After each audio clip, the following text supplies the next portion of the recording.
Raman, we're here. Everything's been arranged. Someone will bring the village keepers back to Aru village shortly. I guess all I can say now is, thanks for agreeing to help. Don't mention it. I think we can both agree you went to hell and back for it. But we share a common cause now. From here on out, we're allies. Where are the perpetrators? I'll bring you to them. Follow me.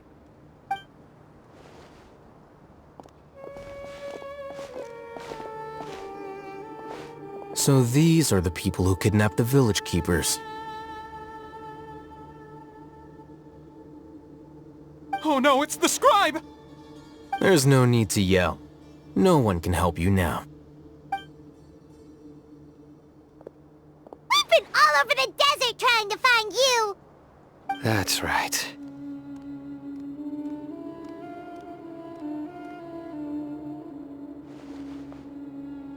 General Mahamatra? No, no! Make it quick, please! Swift and painless! Whoa. The moment they set eyes on Sino, they turn pale like they've seen a ghost!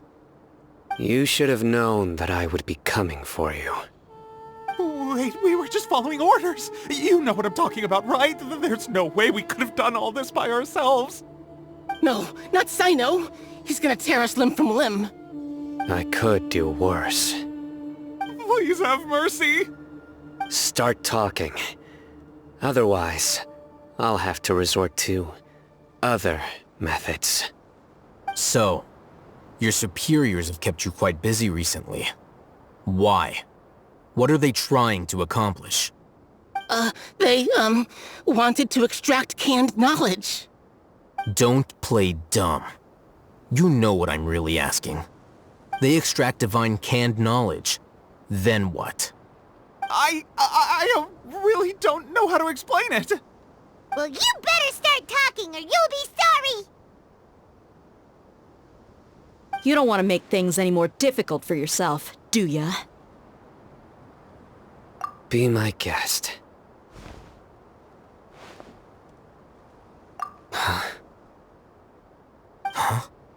Uh-huh. That sure didn't sound like a fancy metaphor or anything. You're serious, aren't you? How did you know? There's no use hiding it now. Yes, you're right.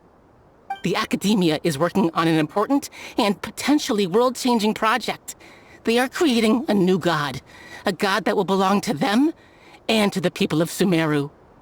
It may seem as if Sumeru's academics are thriving, but ever since the death of Greater Lord Rukkhadevata, scholarly breakthroughs have been few and far between. The withering of Irminsul has been getting worse recently. The sages have tried everything they could think of, but nothing's worked. I'm always hearing them say things like, if only Greater Lord Rukkhadevata was still with us. Continue. And then, someone from the Fatui showed up. They called him the Doctor. He brought a gnosis and said he wanted to borrow the Academia's research facilities. The Doctor was previously expelled from the Academia. At first, the sages looked down at him in disdain. But when he said those words, everyone's expression changed. He asked them, "Do you wish to create a god?" This is what the arrogant ignorance at the extreme end of academia looks like. First, the Academia spent a long time constructing a divine vessel, which was based on an exquisite humanoid puppet. After that, they harvested dreams via the Zeb-Zerus Festival Samsara, maximizing the Akasha's output. With the Doctor's help, and the Akasha now functioning at maximum efficiency, they were able to use it to extract the power from the Gnosis and convert it into a divine core. Next, they decided that their new god needed to possess divine wisdom. For that to happen, they needed a huge quantity of divine canned knowledge. It adds up. But how do you determine whether the knowledge extracted is of divine origin? Call it an educated guess? The Academia has been trying to figure out the exact source of the Scholar's madness for centuries, but to no avail. Nobody can explain the cause of this phenomenon. Surely you can see what that implies, Scribe Al-Haytham.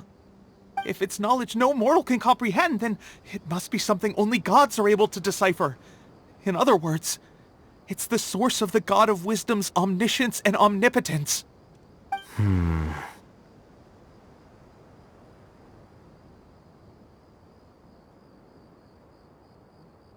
You must have noticed by now. The Academia doesn't care about who their god is. It's the ability to exercise control over knowledge and wisdom that matters. It is as if they are cursed with a desire for omniscience and omnipotence that burns in their blood. Some organisms demonstrate phototaxis, and thus orient their entire lives in respect to sources of light.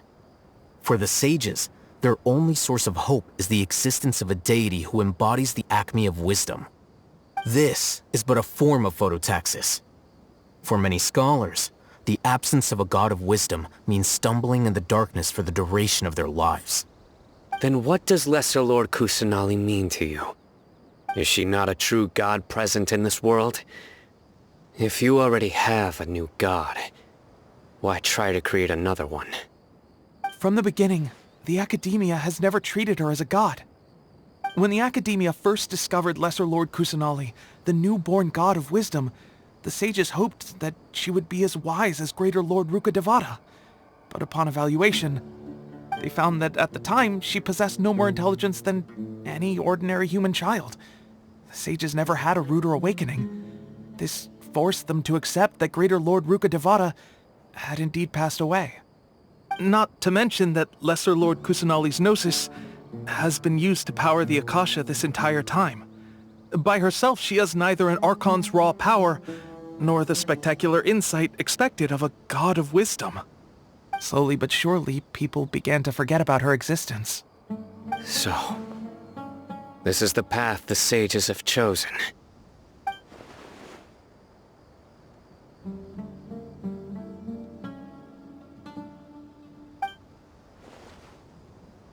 All right, let's try to keep our cool.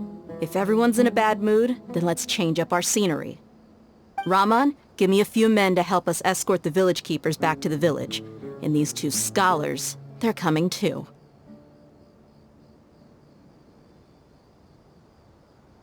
Sure, as you wish.